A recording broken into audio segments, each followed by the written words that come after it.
औज़ुबिल्लाहि मिनश्शैतानिर्रजीम। बिस्मिल्लाहिर्रहमानिर्रहीम।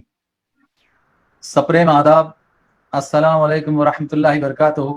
हमारे सामने एक बहुत अहम टॉपिक है कि इस्लाम नीड ऑफ द आवर, कि इस्लाम वर्तमान की एक बड़ी ज़रूरत है। क्या हम ये गौर करेंगे, विचार करेंगे कि वाकई एक तो इस्लाम क्या है, और फिर वर्तमान परिस्थितियों में क्या वाकई इस्लाम जो खला और पोकड़ी निर्माण हुई है क्या उसको पूरा करता है, इस पर हम गौर करेंगे। आइए पहले देखते हैं कि कल भी हमने मालूम किया कि इस वक्त पूरा विश्व एक महामारी पैंडेमिक कोरोना से बुरी तरह जूझ रहा है। और जैसे कि हमारे नॉलेज में है कि लगभग 3 कोटि लोग इससे प्रताड़ित हैं। 10 लाख से ज्यादा अपनी जानें गंवा चुके हैं, उनकी मृत्यु हो गई है। खुद हमारे भारत में लगभग इससे 1 लाख लोग मारे जा चुके हैं। तो एक बहुत बड़ा क्राइसिस हमारे सामने है। हम थोड़ा सा इस पर भी गौर करना चाहेंगे कि ये क्राइसिस तकरीबन 100 साल बाद, यानी 1920 के बाद 2020 में इस तरह का क्राइसिस आया है। यानी ये crisis of the century you can say, as far as the crisis is concern.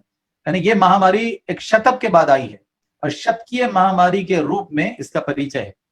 तो इसके बारे में जब हमने विश्व की सबसे सुरक्षित किताब और हम सबके निर्माता, मानवता के निर्माता अल्लाह ताला से जब मालूम किया, कुरान से और मानवता के अंतिम प्रेषित मोहम्मद मुस्तफ़ा सल्लल्लाहु अलैहि वसल्लम से, तो हर 100 साल के बाद ऐसी महामारी आई है। और इसमें ह्यूमन एरर्स, ह्यूमन एविल्स का बड़ा दखल है कि जब ह्यूमन बिगड़ते हैं और वो समाज के प्रति और वो गरीबों के प्रति और वो महिलाओं और बच्चों के प्रति अन्याय का रूप इख्तियार करते हैं, अपनाते हैं, न्याय नहीं करते हैं, और बहुत ज्यादा ब्याजखोरी बढ़ जाती है, शराबखोरी बढ़ जाती है, गरीबों को, महिलाओं को दुख दिया जाता है। तो ऐसे मौके पर आमतौर पर से 100 साल के बाद एक महामारी आई और जिसने साबित किया कि घमंड, तकब्बुर या इगोइस्टिक अप्रोच से मानव किसी को हरा नहीं सकते। और विश्व के निर्माता ने, सारी मानवता के निर्माता ने ये साबित किया है कि देखो, तुम हमारे सामने आते हो घमंड के साथ, तकब्बुर के साथ, ईगो के साथ, तो ये अच्छी तरह याद रखो कि हमारे अनसीन वायरस, नई नजर आने वाले कीड़े का भी तुम मुकाबला नहीं कर सकते। तो ये बात अब भी साबित की है इस पैंडेमिक ने कि अब तक तो यही नहीं मालूम हो सका कि वो जो वायरस है वो डेवलप कैसे होता है, वो वायरस कैसे खत्म किया जा सकता, उसके लिए कैसी वैक्सीन लाई जा सकती। तो पिछले 7 महीने से हम लगातार रिसर्च कर रहे हैं, लेकिन हम सबके अल्लाह, हम सबके ईश्वर, हम सबके गॉड ने जो परीक्षा हमारी सामने ली है कि देखो, अपने घमंड, तकब्बुर, ईगो से रुक जाओ, वरना तुम हमारे कीड़े का भी सामना करने की क्षमता और शक्ति और ताकत नहीं रखते। तो हम सबको समझना चाहिए, हमारे भारत के 138 करोड़ भाई बहनों को भी समझना चाहिए, विशेष रूप से 40% भाइयों को, जो युवक है, युवती है, उनको समझना चाहिए, और विश्व के 780 करोड़ भाई बहनों को समझना चाहिए कि जब हमें कीड़े का सामना नहीं कर सकते तो हम अल्लाह की बगावत कैसे करें, हम अल्लाह से विद्रोह कैसे करें, हम ईश्वर से विद्रोह कैसे करें, और हम गॉड से विद्रोह कैसे करें। तो ये बहुत बड़ा सबक, ये बहुत बड़ा धड़ा, ये बहुत बड़ा लेसन हमारे सामने है। फिर उसके बाद आप देखेंगे कि आध्यात्मिक रिलीजियस अप्रोच के एतबार से भी हम बहुत खला के साथ है। एक बहुत बड़ी वैक्यूम है कि जिस तरह का अप्रोच भक्ति के अनुरूप और आज्ञा पालनता के अनुरूप और ओबीडियंस के अनुरूप होना चाहिए था, वो नहीं है। बगावत ज्यादा है, विद्रोह ज्यादा है, नाफरमानी ज्यादा है। तो हमको बहुत ज्यादा ध्यान देना चाहिए, ये सब हमारी जिंदगी से निकलना चाहिए। फिर एक बात हम और गौर करना चाहते हैं कि महामारी ने धरती को पूरा अस्त व्यस्त करके रख दिया है। देखिए, आप इकोनॉमिकल स्टेज लेवल पर देखेंगे तो हमारी जीडीपी -23 के नीचे आ गई है, और बड़े बड़े देशों की जीडीपी वो भी प्रभावित हुई है। गरीब, गरीब होता जा रहा है, अमीर अमीर होता जा रहा है। और दो बड़े षड्यंत्र भी कोरोना वायरस के साथ, दो बड़े षड्यंत्र भी हैं। पहला षड्यंत्र ये है कि बड़े बड़े प्रशासन, विश्व के बड़े बड़े प्रशासन चाहते हैं, और उनके साथ साथ छोटे प्रशासन भी चाहते हैं कि वो जो हमारी जनता है, सामान्य जनता, वो घरों में दब कर रहे, वो गुलामी, वो स्लेवनेस के साथ रहे, और प्रश्न पूछने ना आए, अधिकारों को पूछने ना आए, और जो भी किया जा रहा है प्रशासन की ओर से और विश्व चलाने वालों की ओर से, वो सबको बर्दाश्त करता रहे, देखता रहे। और दूसरा षड्यंत्र ये चल रहा है कि वैक्सीन के नाम पर और टेस्ट के नाम पर बहुत सारा पैसा सामान्य लोगों से, गरीबों से निकाला जाए और धन्ना सेठों की जेबों को भरा जाए। तो दो बड़े षड्यंत्र भी हम देख रहे हैं कि विश्व की सामान्य जनता को बांध कर रखा जाए, गुलामी में, स्लेवरी में रखा जाए, और धन्ना सेठों का फायदा किया जाए और धन्ना सेठों से अपना हिस्सा वसूल किया जाए। और लोगों को मतलब नहीं कि भारत के 138 करोड़ भाई बहने, ये विश्व के 780 करोड़ भाई बहने, वो मरते हैं या जीते हैं, उनको 2 वक्त का खाना भी अवेलेबल है कि नहीं है, उनके शिक्षण का क्या हो रहा है, उनके न्याय का क्या है, उनकी सामाजिक परिस्थितियां क्या है, उनको उससे कोई मतलब नहीं है। तो आप एक बहुत बड़े, हम एक संकट से इस वक्त दो चार एक संकट से इस वक्त गुजर रहे हैं। और फिर हम देख रहे हैं कि नैतिक रूप से जो अधपतन है, नैतिक रूप से उत्पतन है, तो इससे बुरा दौर विश्व ने कभी नहीं देखा कि छोटी छोटी मासूम कलियां, हमारी बहनें, हमारी माएं और बूढ़ी औरतें, तो सबसे ज्यादा अन्याय और जुल्म भारत और भारत के बाहर अगर आप देखते हैं तो छोटी छोटी कलियों पर है, हमारी मासूम बहनों पर है, हमारी माओं पर है। तो आप देखिए, जब भी विश्व में इस तरह का पतन होता है, इस तरह की नफरत होती है, और इस तरह के दुष्ट और पापी राज करते हैं, और प्रशासन उनको रोकने के बजाय उनको खुली छूट देता है, तो आप देखिए फिर अल्लाह, ईश्वर और गॉड भी अपनी तरफ से एक अपना हंटर और अपना कोड़ा चलाता है और सबको रोकता है कि देखो, अपनी औकात में रहो, अपनी हद में रहो, अपनी सीमाओं को समझो, अपनी सीमाओं को क्रॉस मत करो, वरना तुम जानते हो कि तुम हमारे छोटे से अनसीन कीड़े वायरस का भी सामना नहीं कर सकते। तो हम सबको अच्छी तरह भली बात समझना चाहिए, जानना चाहिए, और ये देखना चाहिए कि हम कहाँ खड़े हैं, क्या करें। फिर आगे गौर कीजिए, धरती पर इंसान, मनुष्य, मानव, भाई बहने क्यों भेजे गए, तो लोगों को ये ठीक से मालूम है। आइए मैं आपके सामने वो पॉइंट रखना चाहता हूं कि धरती पर जो मानव भेजा गया, तो वो इसलिए भेजा गया कि हम सबका निर्माता, जिसने मानव की निर्मित भी की, उसको जीवन भी देता है, जीवन व्यतीत करने के लिए उसको न्यायपूर्ण व्यवस्था भी दी है, न्यायपूर्ण व्यवस्था दी है पूरे विश्व में, और उसके बाद उसको मृत्यु भी देता है, मृत्यु। तो aim of life, aim of life जो है वो अल्लाह ने, ईश्वर ने दिया है, और एम ऑफ लाइफ के साथ वे ऑफ लाइफ, जीवन व्यतीत करने का मार्ग, वो भी अल्लाह ताला ने दिया है। और तीसरी चीज, जीवन का अंत, एंड ऑफ लाइफ। तीन चीजें देखिए, aim of life, way of life, end of life. जीवन का उद्देश्य, जीवन का मार्ग, और जीवन का अंत। तो आप देखिए, जीवन के ये तीन जो महत्वपूर्ण प्रश्न है, महत्वपूर्ण मुद्दे हैं, महत्वपूर्ण इश्यूज है, इसको गंभीरता से समझना चाहिए। क्या इसी हालत में इंसान क्या करे, इंसान की अपनी हैसियत क्या है, उसका वजूद, उसका एग्जिस्टेंस क्यों है, और उसके लिए सीधा मार्ग क्या है। तो आप देखिए, ये अच्छी तरह समझना चाहिए एम ऑफ लाइफ में, जीवन का हेतु, जीवन का उद्देश्य समझने में, कि परीक्षा के कारण, यानी टेस्ट, ट्रायल, परीक्षा, एग्जामिनेशन, इम्तिहान के लिए विश्व में 780 करोड़ लोगों को और भारत में 138 करोड़ भाई बहनों को जिंदगी दी गई।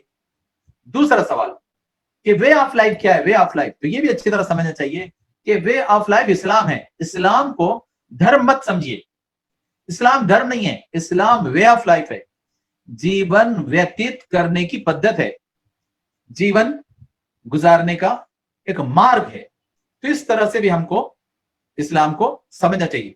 अच्छा, ये मार्ग क्या देता है, तो इस मार्ग में एक थ्योरी है और एक प्रैक्टिकल है, एक परफेक्ट थ्योरी, कंप्लीट थ्योरी, और सेफेस्ट थ्योरी दिव्य कुरान, पवित्र कुरान, होली कुरान एक ऐसी थ्योरी है कि जिसमें जीवन के सभी अंगों के नियम, प्रिंसिपल्स, उसूल दिए गए हैं कि एक मानव ने भारत में, भारत के बाहर और 223 देशों में कैसे जीवन व्यतीत करना चाहिए। तो आप देखिए परफेक्ट, कंप्लीट, सेफेस्ट थ्योरी हमको कुरान के स्वरूप मिलती है। और आपको बहुत अच्छा लगेगा कुरान की मीनिंग क्या है, कुरान का अर्थ क्या है।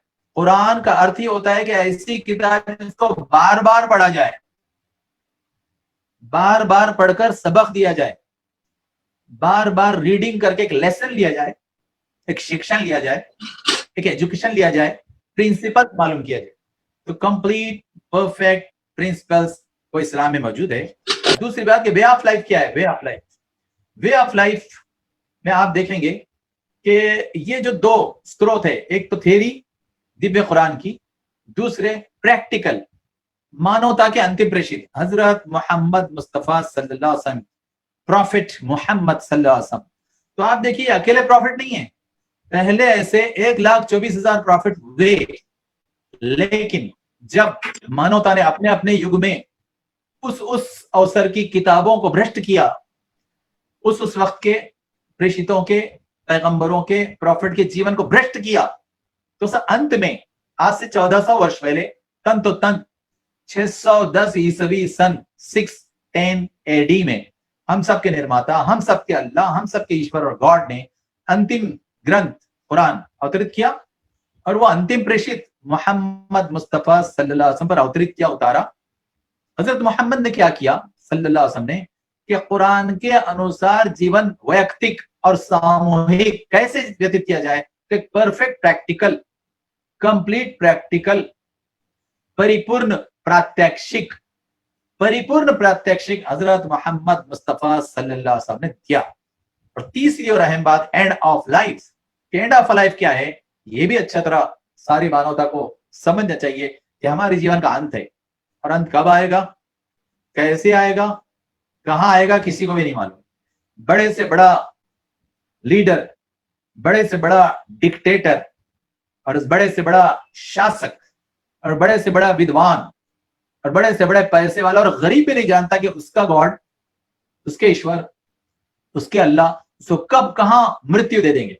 और ये अधिकार, ये हक, ये अथॉरिटी अल्लाह ही की है, ईश्वर गॉड ही की है कि जिसने जीवन दिया वही मौत, मृत्यु, डेथ देगा।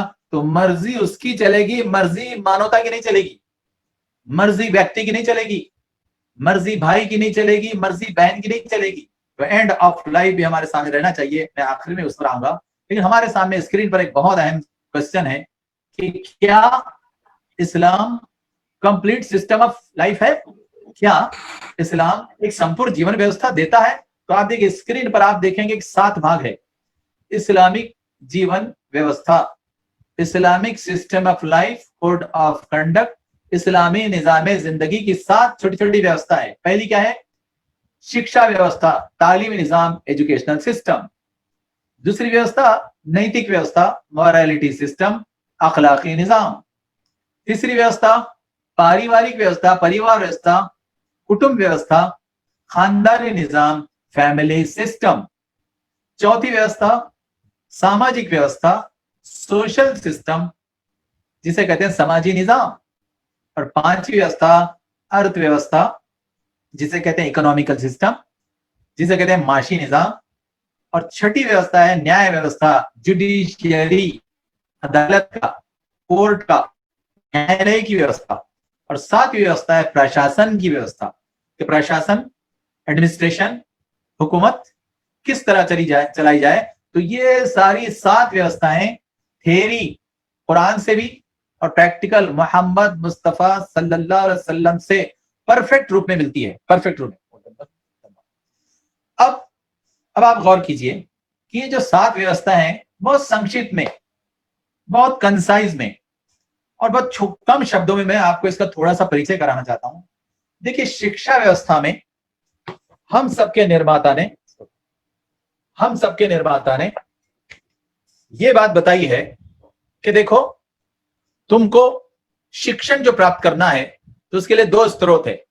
और शिक्षा व्यवस्था में पहला स्रोत है कुरान, होली कुरान, कुरान पवित्र कुरान, कुरान मजीद, कि जिसे पूरी कंप्लीट थ्योरी, कंप्लीट प्रिंसिपल्स, जीवन की वो सारी 7 व्यवस्थाओं के लिए, एक व्यक्ति के लिए भी, समुदाय के लिए भी, देश के लिए भी, विश्व के लिए भी एक कंप्लीट व्यवस्था है। एक तो थ्योरी पढ़े कुरान की हर व्यक्ति, 780 कोटि भी, भारत के 138 करोड़ भाई बहन भी, और फिर थ्योरी के साथ साथ प्रैक्टिकल मोहम्मद मुस्तफा सल्लल्लाहु अलैहि वसल्लम की जिंदगी भी पढ़े।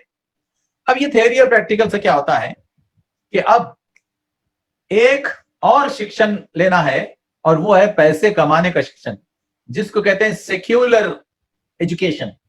तो कुरान के साथ, प्रेषित मोहम्मद साहब की जीवन व्यवस्था, जीवन प्रणाली के साथ जो पढ़ना पड़ता है कि जीवन व्यतीत करने के लिए अर्थव्यवस्था का कोई एक ऐसा भाग और ऐसा कोई ज्ञान आप प्राप्त करें, तो ये शिक्षण व्यवस्था में से 3 आदेश दिए गए, हर मानव को ये लेना चाहिए। और आपको एक बहुत अहम बात मैं बताना चाहता हूं कि अल्लाह ने, हम सबके ईश्वर, हम सबके गॉड ने शिक्षा व्यवस्था में कुरान को अवतरित करते हुए, कुरान रिवील करते हुए सबसे पहला आदेश क्या था?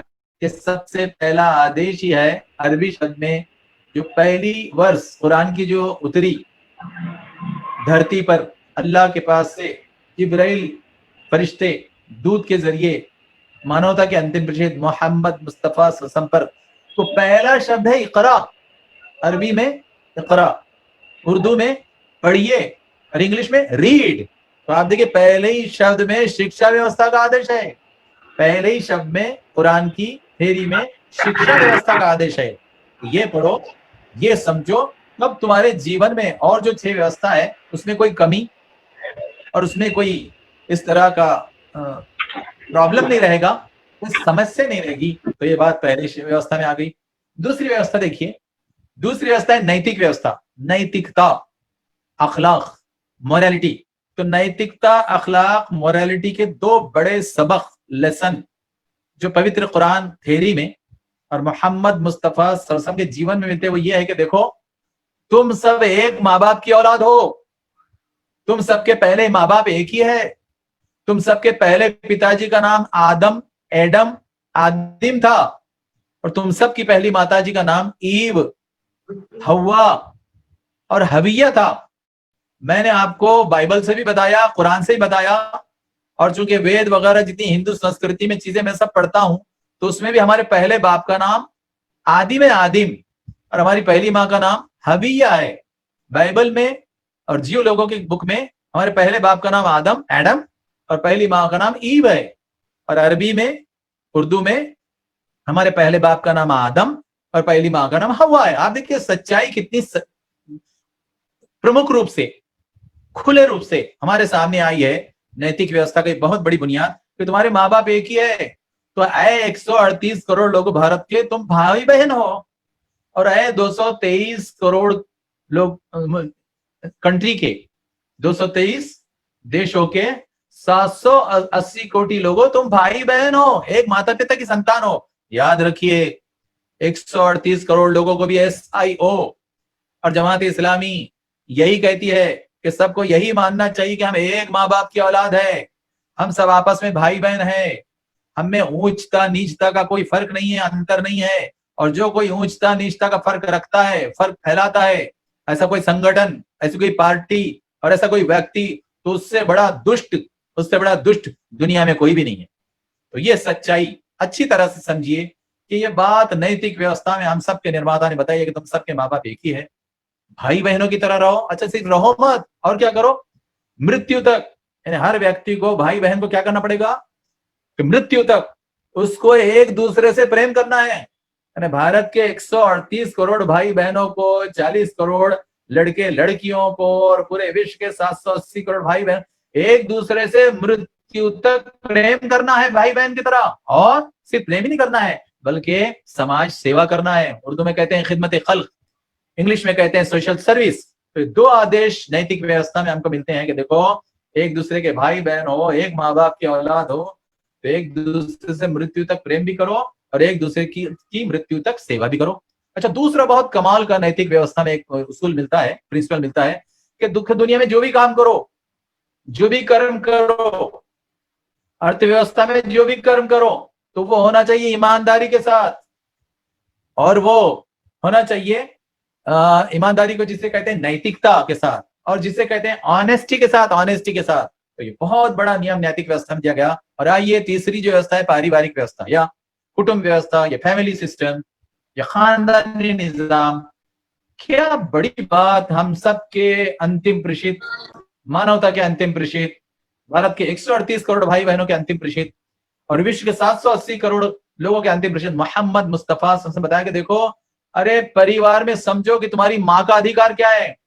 तुम्हारे माँ के पैरों के नीचे, चरणों के नीचे स्वर्ग और जन्नत है। तुम्हारा बाप स्वर्ग का द्वार है, और लड़का या लड़की, भाई या बहन, उसमें कोई अंतर नहीं है। और पत्नी, बीवी, सबका जो अधिकार है वो अधिकार कुरान में बताया गया थ्योरी में, और मोहम्मद मुस्तफा सल्लल्लाहु अलैहि वसल्लम प्रैक्टिकल में सब बताया है। तो पारिवारिक व्यवस्था इतनी प्यारी बताई है कुरान ने कि आपको हैरत होगी कि वारसा अधिकार की विरासत किसको है। तो आप देखिए, औरतों के लिए तो विरासत 4 जगह है, बाप के माल में, भाई के माल में, बेटे के माल में, पति के माल में। अरे इतना तो पुरुष को भी नहीं है। तो आप देखिए कितनी बड़ी ये मान्यता दी गई महिला को, स्त्री को, कि उसको इतनी बड़ी मान्यता और इतना बड़ा सपोर्ट दिया गया, संरक्षण दिया गया परिवार व्यवस्था में।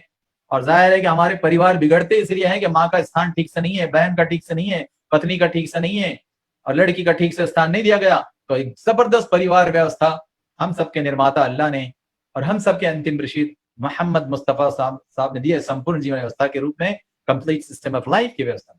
आइए चौथी व्यवस्था, सामाजिक व्यवस्था, सोशल सिस्टम, समाजी निजाम।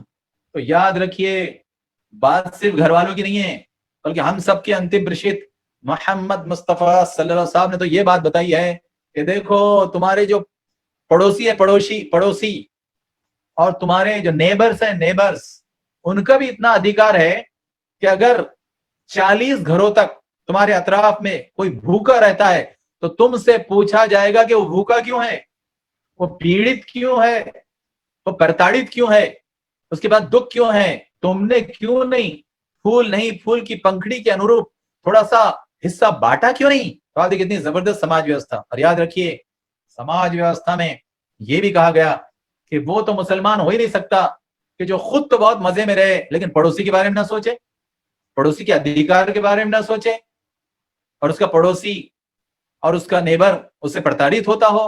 तो आप देखिए, इसको बहुत दुष्ट समझा गया, बहुत पापी और गुनाहगार समझा गया। तो कैसी जबरदस्त सामाजिक व्यवस्था आखिरी पैगंबर मोहम्मद मुस्तफा साहब ने और आखिरी बुक कुरान ने हम सबको दी है। आइए पांचवी व्यवस्था की तरफ। पांचवी व्यवस्था है अर्थव्यवस्था, कमाने की, खाने की व्यवस्था, कि पैसे कैसे कमाएं, व्यापार व्यवहार कैसे करें, उद्योग इंडस्ट्री कैसे चलाएं, सर्विस इंडस्ट्री काम कैसे करें। तो उसमें बताया गया कि देखो, नीतिमत्ता पूरी ईमानदारी की, ऑनेस्टी के होना चाहिए। धोखा, षड्यंत्र, झूठ, ब्याज, ऐसी कोई चीज इसमें नहीं होगी। तो ब्याज से भी आज से 1400 वर्ष पहले प्रॉफिट मोहम्मद साहब ने रोका। और याद रखिए, भारत, हमारा प्रिय भारत हो या विश्व के 223 देश हो, सबसे बड़ी समस्या ब्याज के कारण है, इंटरेस्ट के कारण है, सूद के कारण है। तो 1400 वर्ष पहले यह बताया गया कि तुम्हारी अर्थव्यवस्था एक दूसरे की सहायता, एक दूसरे का कॉपरेशन, एक दूसरे की शेयरिंग, और शेयरिंग में प्रॉफिट पर होना चाहिए, लेकिन ब्याज नहीं लेना चाहिए, ब्याज नहीं देना चाहिए। तुम्हारे एग्रीमेंट इस तरह के होना चाहिए कि सब साथ आओ, मिलकर काम करो, लेकिन प्रॉफिट का शेयर लो, प्रॉफिट का शेयर और उत्पन्न का शेयर लो। ऐसी बड़ी आज्ञा, ऐसा बड़ा आदेश इस अर्थव्यवस्था के लिए दिया गया। और ये बात कही गई कि देखो, अर्थव्यवस्था में सबसे बड़ी बात है सच्चाई और ईमानदारी, कि जो भी काम करो, नौकरी करो, धंधा करो, उद्योग करो, व्यापार करो, लेकिन उसमें ईमानदारी और सचोटी होना चाहिए, सच्चाई होना चाहिए और ऑनेस्टी होना चाहिए। तो आप देखिए, ये बात भी अर्थव्यवस्था में विशेष रूप से कही गई। वरना ये कहा गया कि जिसने झूठ बोलकर, जिसने धोखा देकर, और जिसने सामने वाले को बात बनाकर कोई चीज बेची, पैसा कमाया, अरे उसने आग कमाई, आग, उसने नरक अग्नि हासिल की, उसने उत्पन्न हासिल नहीं किया। उसने प्रॉफिट हासिल नहीं किया, उसको फायदा नहीं हुआ, उसने तो आग कमाई, यहां भी परेशान रहेगा और नर्क में भी बहुत परेशान रहेगा। तो ऐसी अर्थव्यवस्था का परिपूर्ण सिस्टम और परिपूर्ण प्रणाली और परिपूर्ण कोड, इस पांचवी व्यवस्था में हम सबके निर्माता अल्लाह ने इस पवित्र कुरान में और हम सबके अंतिम रशीद मोहम्मद मुस्तफ़ा साहब के साथ दिया। आइए आखिरी पहली छठी व्यवस्था के बारे में, न्याय व्यवस्था। न्याय व्यवस्था दी गई, इतना प्यारी जुडिशियरी और इतना प्यारा इंसाफ का सिस्टम और निजाम दिया गया कि अल्लाह ताला ने हुक्म दिया कुरान मजीद में और प्रेषित मोहम्मद मुस्तफ़ा ने हुक्म दिया कि देखो, जब भी कोई क्राइम और जब भी कोई पाप हो तो सिर्फ दो गवाह, दो विटनेस लाओ और फौरन सजा दो। मेरा दिल दुखता है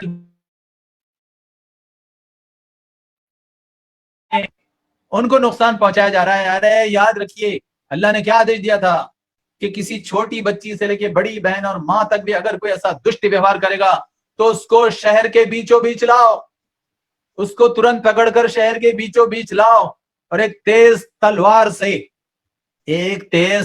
से उसका सर उसके धड़ से अलग कर दो और बता दो पूरे शहर वालों को, बता दो पूरे देश वालों को और बता दो पूरे विश्व वालों को कि एक भी बहन के साथ अगर ऐसा दुष्ट व्यवहार होगा तो उस पापी की गर्दन बची नहीं रह सकेगी।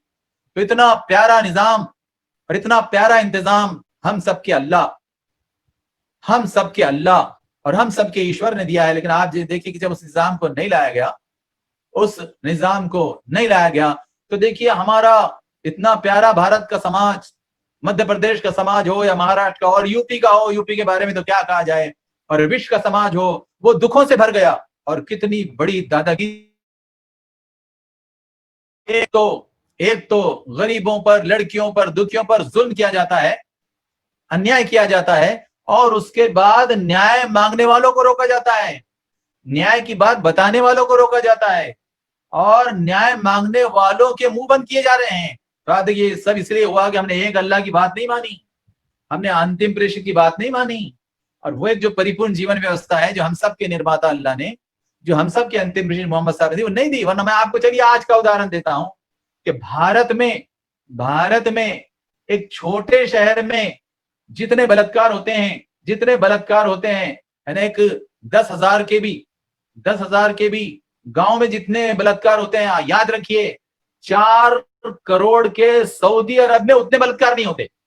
आप जाकर फैक्ट फिगर देखिए गूगल पर, विकिपीडिया पर, कि पूरे 4 करोड़ के विशाल देश सऊदी अरब में इतने कम बलात्कार के प्रकार होते हैं जो भारत के 10,000 के गांव में हो जाते हैं। क्यों?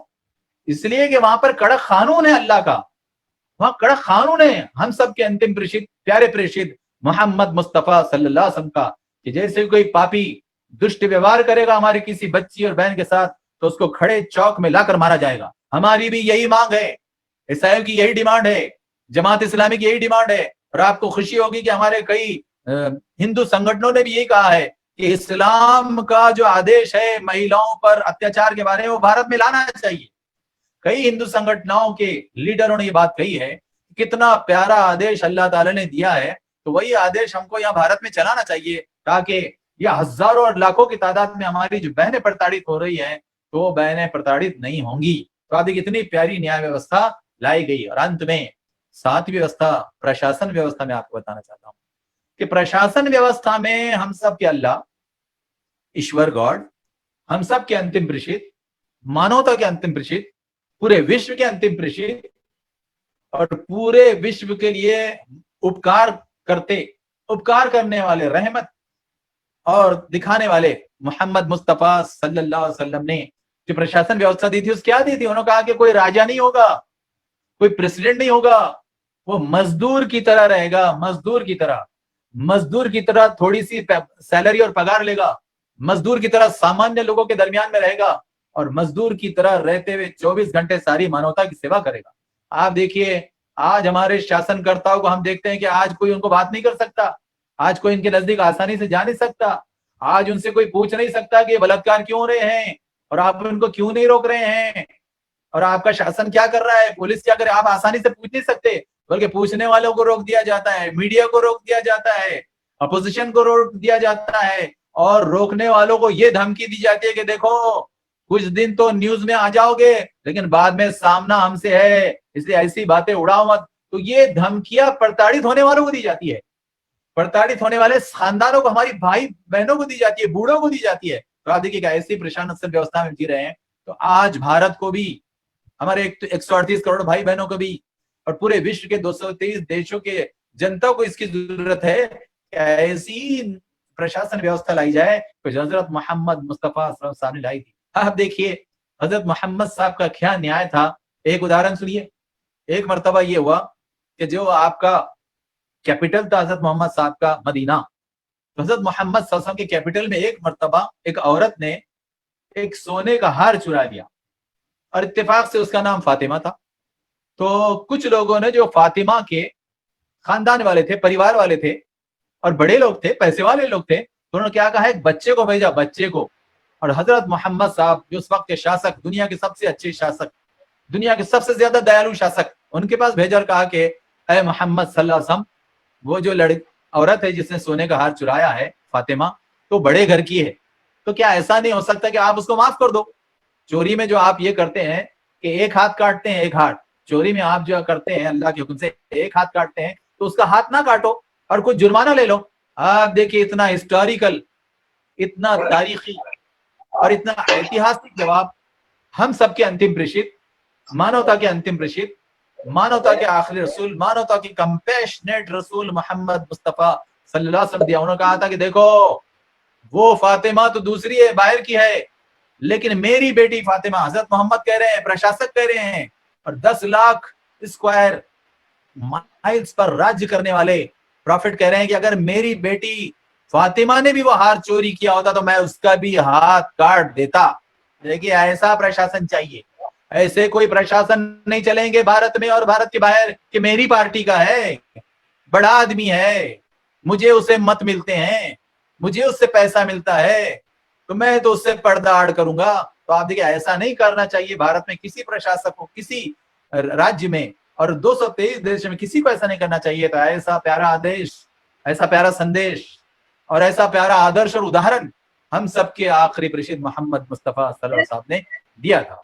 और जो अंतिम बात मैं आपसे कहना चाहता हूं वो ये कि देखिए अब अंत में हम क्या करें, फिर अब हम क्या करें। देखिए हमको ये करना चाहिए कि अब आखिरी बात जो मैं आपसे कहना चाहता हूँ, 3 मैंने आपको बहुत अहम मुद्दे शुरू में बताए थे कि aim of life, way of life end of life, के जीवन का उद्देश्य क्या है, ये मुद्दा सबसे पहले सामने रखो। जीवन का उद्देश्य क्या है? जीवन परीक्षा है, और जीवन परीक्षा के साथ आज्ञा पालनता है, पहला मुद्दा। दूसरा मुद्दा, जीवन में मार्ग क्या है, मार्ग, वे ऑफ लाइफ क्या है, वे ऑफ लाइफ। तो देखिए 2 स्रोत मिलते हैं, एक तो पूरी थ्योरी मिलती है पवित्र कुरान की, होली कुरान की, कुरान मजीद की, और प्रैक्टिकल मिलता है मोहम्मद मुस्तफा सल्लल्लाहु अलैहि वसल्लम का, जो सारी मानवता के 780 करोड़ के इतने दयालु और इतने कृपा करने वाले प्रॉफिट है कि उनके जैसा दुनिया में कोई था ही नहीं, और उनके जैसे नियम, उनके जैसी व्यवस्था, उनके जैसा सिस्टम किसी ने चलाया भी नहीं और किसी ने दिया भी नहीं। तो आप देखिए वो वे ऑफ लाइफ, और उसमें 7 व्यवस्था, आपके स्क्रीन पर 7 व्यवस्था, ये कभी मत भूलिए, ये परिपूर्ण 7 व्यवस्था इस्लामिक जीवन व्यवस्था में दी गई। और मैंने संक्षिप्त में आपको चंद मिनटों में उसकी कुछ झलकियां और उसमें का कुछ प्रकाश और उसमें कुछ प्रिंसिपल और उसमें कुछ नियम आपको बताए। वो लाने की जरूरत है हमारे समाज में, हमारे गांव में, यूपी में, हमारे 29 राज्यों में, हमारे 223 देशों में, सब में वो लाने की जरूरत है। तभी जाकर जनाब हमको परिपूर्ण न्याय और परिपूर्ण शांतता मिलेगी। और अंत में जो बात मैं आपसे कहना चाहता हूं, अंत क्या है? अंत and of life. End of life क्या है? तो बड़े से बड़ा शासक हो, बड़े से बड़ा प्रशासक हो, बड़े से बड़ा उद्योजक हो, या गरीब से गरीब हो, एवरेज सबकी मृत्यु 60 साल में आ जाती है। जीवन का अंत मृत्यु है, और मृत्यु आनी ही है। अरे आज के हिटलर तो कोई मान्यता नहीं रखते, आज के हिटलर कोई मान्यता नहीं रखते। बड़े बड़े हिटलरों को अल्लाह ताला खत्म कर चुका। और आज के झुटलर, बड़े झूठ बोलने वाले चैंपियन झूठे, तो आज के झुटलर भी कोई मान्यता नहीं रखते। बड़े बड़े झूठों को अल्लाह ताला मार चुका। और आज बड़े बड़े ढोंगी भी है, बड़े बड़े ढोंगी। तो याद रखिए बड़े बड़े ढोंगियों को 223 देशों में अल्लाह ताला मार चुका। तो 138 करोड़ भाई बहनों के प्राण, जीवन भी अल्लाह के हाथ में है। और 223 देशों के 780 करोड़ भाई बहनों के प्राण भी, जीवन भी अल्लाह के हाथ में ही है। इसे सबको अंत तक, अंतिम श्वास तक, आखिरी सांस तक, लास्ट ब्रीथ तक ये याद रखना चाहिए कि मामला अल्लाह से है, सामना अल्लाह से है, काउंटर एनकाउंटर अल्लाह से है। तो क्या लेकर जा रहे हैं? कोई हिटलर, कोई झुटलर और कोई ढोंगी अल्लाह से बच नहीं सकता, अल्लाह के न्यायालय से भाग नहीं सकता, और अल्लाह की पकड़ और अल्लाह के पंजे से भाग नहीं सकता। तो अच्छे भाई और बहनों, आप बहुत अच्छे हैं कि बहुत अच्छे शीर्षक के तहत सुनना चाहते हैं, करना चाहते हैं। मैं आपसे अनुरोध करूंगा, मैं आपसे विनती करूंगा, मैं आपको रिक्वेस्ट करूंगा कि ये जो कल से आज तक हमको एक सबक, एक लेसन मिला, इसको जीवन का उद्देश्य बनाइए, इसको जीवन का मिशन बनाइए, इसके साथ जीवन व्यतीत कीजिए, इसके साथ जीवन मार्ग पर चलिए। और यही प्रकाश, यही प्रकाश, यही 7 व्यवस्थाएं, और यही वो परफेक्ट थ्योरी कुरान की, और यही वो परफेक्ट प्रैक्टिकल मोहम्मद मुस्तफा सारे मानव जाति को फैलाइए। और याद रखिए, ये जो एंड ऑफ लाइफ है, तो आपको और मुझे अल्लाह का सामना करना है, ईश्वर का सामना करना है, गॉड का सामना करना है। लेकिन याद रखिए किस तरह करना है, कि मैं अपने क्या कर्म लेकर जा रहा हूं, मेरे अमाल क्या है, औरों के अमाल क्या है। और अंत में एक बड़ा उदाहरण मैं आपको देता हूं। अभी चंद दिनों पहले बिहार में एक बहुत बड़ा उदाहरण आया। देखिए, बहुत बड़ा उदाहरण ये सामने आया कि हमारे एक शेख अहमद नाम के जमात इस्लामी के सदस्य, वो सब्जी, फ्रूट, वेजिटेबल बेचा करते थे, वेजिटेबल। तो डॉक्टर हरीश कुमार जो फिजिक्स में पीएचडी है, डॉक्टर हरीश कुमार जो फिजिक्स में पीएचडी है, उनके घर पर भी वेजिटेबल, फ्रूट देने जाया करते थे। अब हुआ ये कि वो जाते जाते कभी इस्लाम का जो जीवन व्यवस्था है, इस्लाम का जो मार्गदर्शन है, aim of life, way of life, end of life, जीवन का उद्देश्य, जीवन का मार्ग, जीवन का अंत, वो बताया करते थे। लेकिन डॉक्टर हरीश कुमार मानते नहीं थे। उन्होंने सारे धर्मों की स्टडी की और कई बड़े बड़े विद्वानों को सुना। तो डॉक्टर हरीश कुमार क्या कहते थे कि अरे मरणोत्तर जीवन है ही नहीं, और कोई ईश्वर है ही नहीं, कोई क्रिएटर है ही नहीं। वो कहते थे मैं तो फिजिक्स का विद्वान हूं, मैं तो स्टीफन हॉकिंग को देखता हूं। तो आए एक दिन अभी हाल की बात है, एक दिन शेख अहमद साहब जो जमात इस्लामी के सदस्य है, उन्होंने उनसे कहा कि डॉक्टर हरीश साहब, आप मेरे एक ही प्रश्न का जवाब दीजिए। आप ये जवाब दीजिए कि आप बताइए, अगर डॉक्टर साहब आपके हिसाब से सही हुआ कि कोई ईश्वर नहीं है, कोई मरणोत्तर जीवन नहीं है, और हिटलर, झुटलर और ढोंगी को भी अपने गुनाहों का, पाप को कोई बदला मिलने वाला नहीं है, और सभी या तो खबर में जाकर राख बन जाए, खाक बन जाएंगे, खाक मिट्टी, या शमशान भूमि में जाकर राख बन जाएंगे, तो ठीक है डॉक्टर साहब, आप भी बच गए, मैं भी बच गया। डॉक्टर हरीश कुमार साहब, अगर ऐसा ही हुआ आपके अनुमान के अनुसार कि सब राख या खाक बन रहे हैं, तो ठीक है, आपका भी कुछ नहीं बिगड़ा, मेरा भी कुछ नहीं बिगड़ा। मगर याद रखिए, अगर आपका अनुमान गलत निकला, और जिसने हमको जीवन दिया, जो पूरा विश्व चला रहा है, जो पूरी सृष्टि चला रहा है, और पूरा व्यवस्थापन चला रहा है, और बड़ा महान व्यवस्थापक है, और कल उसने आपकी मौत के बाद वहां न्याय निवाड़ा, द डे ऑफ जजमेंट में आपको पकड़ लिया मैदान में, और अब आपसे पूछा कि बताओ क्या कर्म करके आए, तो बताओ क्या आपका ये मानना वहां काम देगा कि मैं तो तुझे मानता ही नहीं था, मैं तो तुझे मरणोत्तर जीवन को मानता ही नहीं था। तो शेख अहमद साहब ने कहा कि देखो डॉक्टर साहब, आप जानते हैं लॉ ऑफ प्रोबेबिलिटी, कि इम्कानात का जो उसूल है कि कितनी चीजें मुमकिन हो सकती, कितनी चीजें मुमकिन हो सकती। तो अगर लॉ ऑफ प्रोबेबिलिटी के हिसाब से अगर वहां आ गया न्याय निवाले का दिन, और वहां अंजाम का दिन आ गया, और अल्लाह साहब, तो तुम क्या करोगे? डॉक्टर साहब के तो पैरों के नीचे से जमीन ही सरक गई। उन्होंने कहा शेख अहमद, तुमने मेरी आंखें खोल दी। शेख अहमद, ऐ जमात इस्लामी के सदस्य, तूने मेरी आंखें खोल दी। मैंने ये प्रोबेबिलिटी तो कभी गौर ही नहीं किया कि वाकई मैं जिस झूठ को सोच रहा था कि सब राख होंगे, सब खाक होंगे, लेकिन अगर वो कई बदले का दिन आ गया, और वहां हिटलर को, झुटलर को और ढोंगी को जवाब दिया गया उसके कर्मों का, तो मेरा क्या होगा? और फौरी डॉक्टर साहब ने कलमा पढ़ा, उन्होंने इस्लाम कबूल किया, और अब वो भी सच्चाई बयान करने में लग गए हैं। तो अंत में मैं आपको बताना चाहता हूं, मेरे अपनी विनती को खत्म करते हुए कि देखिए, याद रखिए 3 चीजें, aim of life, way of life, end of life. तो इस्लाम ये 3 नियम भव्य रूप से हमारे सामने रखता है, विशेष रूप से खास तौर पर हमारे सामने रखता है। और 7 जीवन व्यवस्था, वो 7 जीवन व्यवस्था वो हमारे सामने रखता है।